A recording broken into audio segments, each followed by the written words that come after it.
পাওনাদারের টাকা দিচ্ছেন না, গরিমসি করছেন, চাইলে রেগে যাচ্ছেন, এই রোডে হাঁটলে ওই রোডে হাঁটতেছেন, বছরকে বছর ফোন ধরতেছেন না, 3 পয়সার জন্য 900 ওয়াক্তের নামাজ দিতে হবে। এবার 1 টাকার জন্য কয়শো ওয়াক্ত নামাজ দিবেন? 1000 টাকার জন্য কয়শো ওয়াক্ত দিবেন?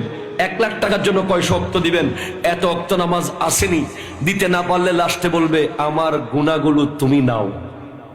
কেউ যদি কাউকে আল্লাহর ওয়াস্তে কর্জ দেয়, যতদিন পর্যন্ত কর্জদার কর্জ ফেরত দেবে না, ততদিন প্রতিদিন সাদাকার সওয়াব পাবে যিনি কর্জ দিয়েছেন।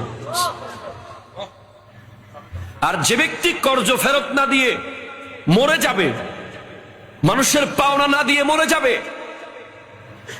নিজের মনে করে খেয়ে বসে আছে, তার জান কবজ হওয়ার সময় এত কষ্ট সে পাবে, কারণ ঋণের সাথে রুটা লটকে থাকবে। হাদিস অনুযায়ী রু সহজে বের হবে না।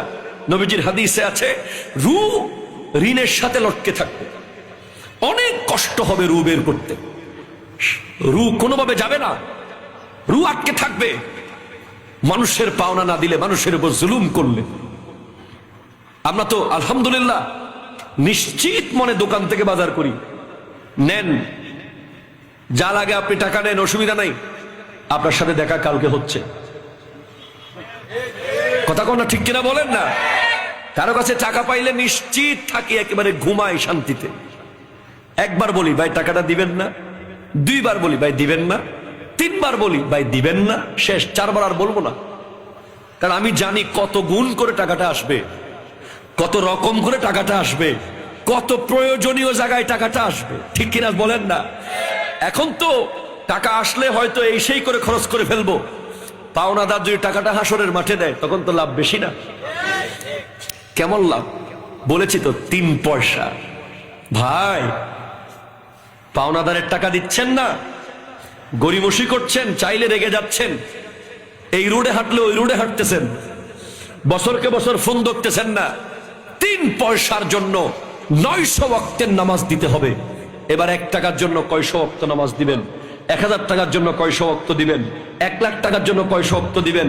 এত ওয়াক্ত নামাজ আসেনি, দিতে না পারলে লাস্টে বলবে আমার গুনাহগুলো তুমি নাও।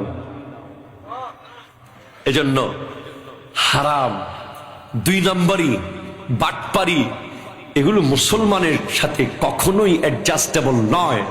মুসলমান এগুলোর সাথে কোনো সম্পর্ক রাখতে পারে না। ঠিক কিনা কথা বলেন?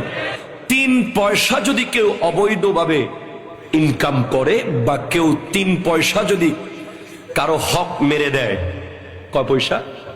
3 পয়সা। আপনি আমার কাছে যদি 3টা পয়সা পান, বা আমি যদি আপনার কাছে 3টা পয়সা পাই, ওই 3 পয়সা না দিয়ে যদি আমি মরে যাই বা আপনি মরে যান, তাহলে হাসরের মাঠে 3 পয়সার বিনিময়ে 900 ওয়াক্ত মকবুল নামাজের সওয়াব দিয়ে ফেলতে হবে। 900 ওয়াক্ত, যে ওয়াক্তের নামাজগুলো 100% কবুল হয়েছে, এরকম 900 ওয়াক্তের নামাজ দিয়ে ফেলতে হবে শুধু 3 পয়সার জন্য। এবার আপনি বুঝেন যে লক্ষ লক্ষ টাকা মেরে দিয়েছেন, হাজার